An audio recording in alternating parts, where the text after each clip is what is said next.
naisubiri kwa hamu sana, naona siku hazifiki. Na mimi niwaambie Watanzania, hakuna kazi rahisi katika mwaka rais kama kumnadi Dr. Magufuli.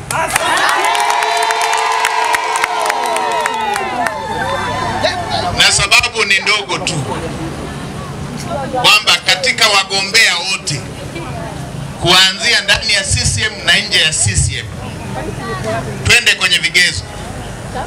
Dr. Magufuli tangu aanze kuwa naibu waziri hajawahi kushindwa wizara wala hajawahi kuhamishwa wizara kwa kuishindwa wizara.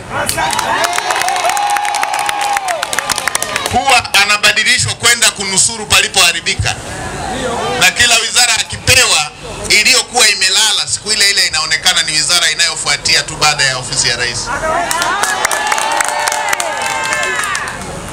Nilisema jana, narudia na leo tena, ingekuwa uwaziri unapatikana kwa kupigiwa kura na wananchi, kwamba zipangwe wizara, wapangwe watu wa kupigiwa kura na matokeo yasitolewe, tupigie maji, kura zihifadhiwe, tupigie maliasili, kura zihifadhiwe, tupigie ujenzi, kura zihifadhiwe, tupigie wizara zote, kura zihifadhiwe. Na waambieni, kwenye kila wizara wananchi wangemchagua Dr. Magufuli awe waziri wa wizara hili.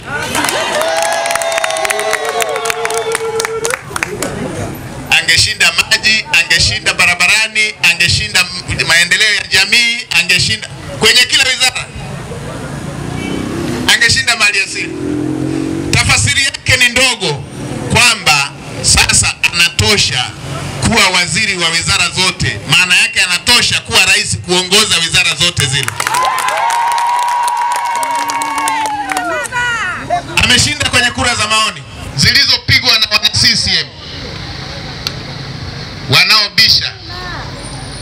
Tubadilishe kura za maoni zipigwe na Watanzania wasio wana CCM, na waambieni Dr. Magufuli ataibuka mshindi kuwa mgombea wa CCM. Kwa hiyo ishara ni moja tu, wale waliopigizwa ndani ya chama wakajaribu kwenda nje ya chama watakutana na kipigo kikubwa zaidi, kwa sababu hata Watanzania wasio wana CCM walikuwa wanasema CCM kama wako makini, kama wako serious, watatuletea mtu serious. Kila ukiuliza walikuwa wanasema Dr. Magufuli.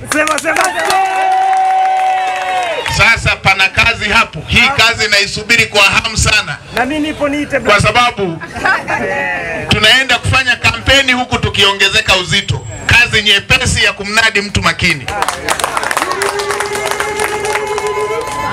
Sasa wanaohaha kutafuta urais kwa nguvu zao wenyewe, na vya juu vya fedha wanaweka. Wengine watapitia sura ya kuwakomboa Watanzania. Mimi niwaambieni, wala sio kuwakomboa Watanzania. Wenzenu wanahangaika, watalipaje madeni waliotumia fedha kutafuta urais?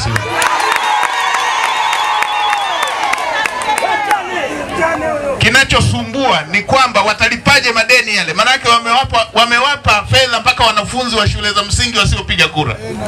Sasa wanahangaika, yale madeni watayalipaje? Ndio maana wanafanya jambo la urais ni la kufa na kupona. Mimi nawaambieni Watanzania, kama tunataka utumishi, tupeleke mtu ambaye hana madeni ya kulipa kwingine kokote zaidi ya kuwatumikia Watanzania. Kama tunataka kuchagua watu wakarudishe fedha walizotumia, walizochangishana, mimi niwaambieni leo hii hakuna mtu atachangia pesa bila kutegemea biashara. Wengine wanawasukuma, wanaambia sasa mzee, ukiacha zile pesa ambazo ulishatumia sisi tunazipata wapi?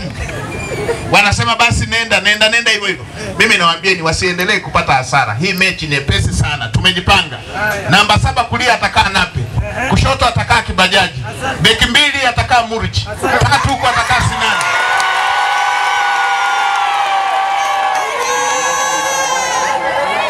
Namba 5 atakaa Kanali mstaafu Abdulrahman Kinana. Namba 8 pale nitazungusha mwenyewe tukisaidiana na wengine. Namba 6, alafu namba 9 atakaa John Pombe Magufuli, nusu saa. nusu saa tu baada ya vituo kufunguliwa utasikia yena CCM nambari 1. Waliowachangia pesa na waliochangiwa pesa, vituo vya afya vitakuwa wazi ili waweze kupata matibabu, lakini ushindi wa CCM ni wa uhakika. Na wakati huo Dr. Kikwete na Dr. Shein watakuwa wanatafuna Big G tu kama Ferguson. Manake mziki huu umekamilika. Mtwara oye!